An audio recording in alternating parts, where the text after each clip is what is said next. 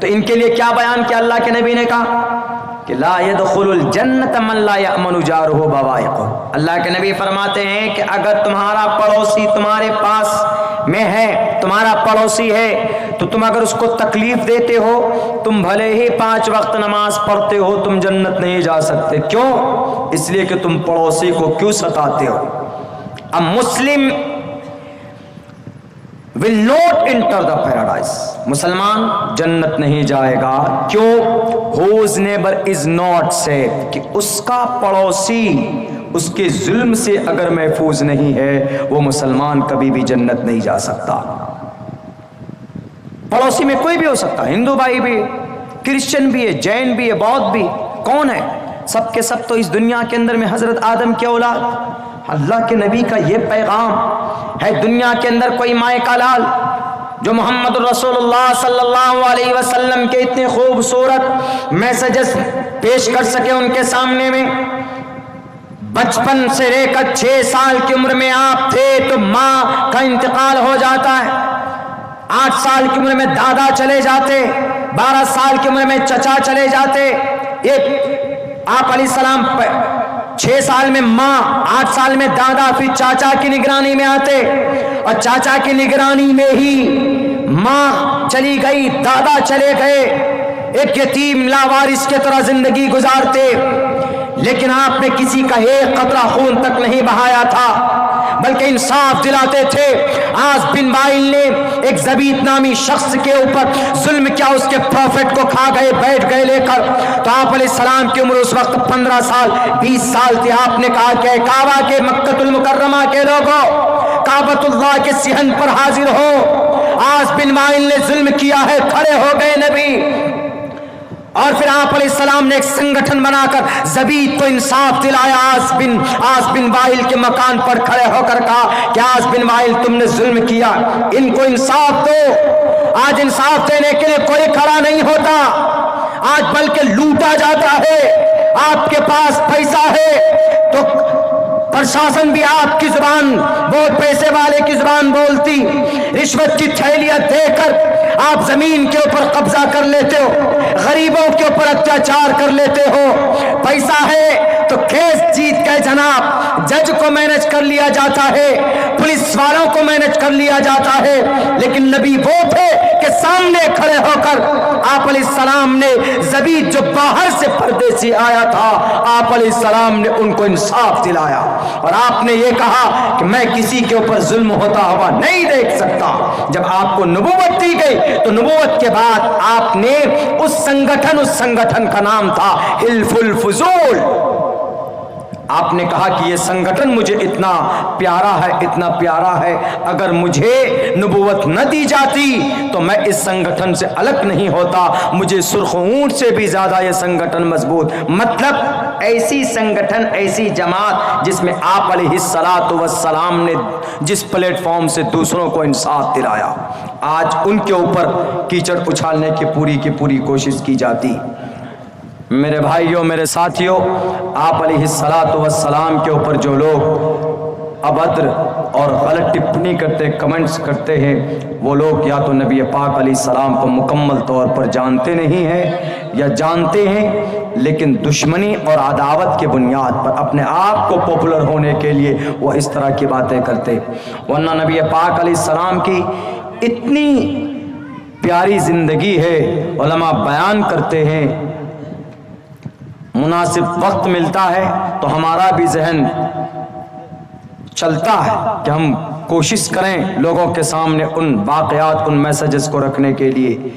تو بات یہ تھی کہ آپ نے 11 شادی کیوں کی, what is need to get married with 11 women, کیا ضرورت تھی 11 عورت سے شادی کرنے کی؟ آپ نے 11 عورت سے اس لیے شادی کی تھی, آپ نے عیاشی کی وجہ سے نہیں کی تھی نعوذ باللہ, بلکہ آپ نے اس لیے شادی کی تھی ایک کنواری باقی سب کے سب بیوہ, تاکہ ان بیوہ عورت کو سہارا مل جائے.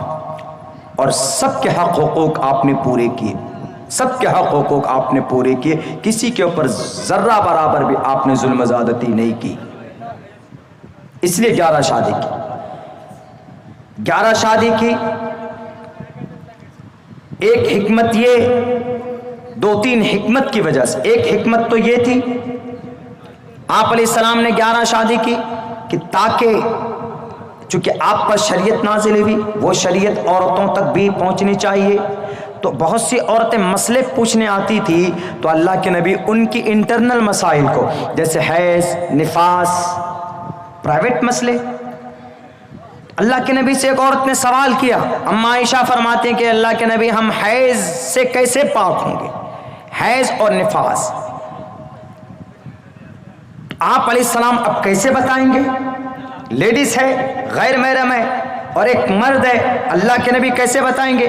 آپ نے کہا کہ خوشبو والے کپڑے سے صفائی کرو. اب خوشبو والا کپڑا کون سا،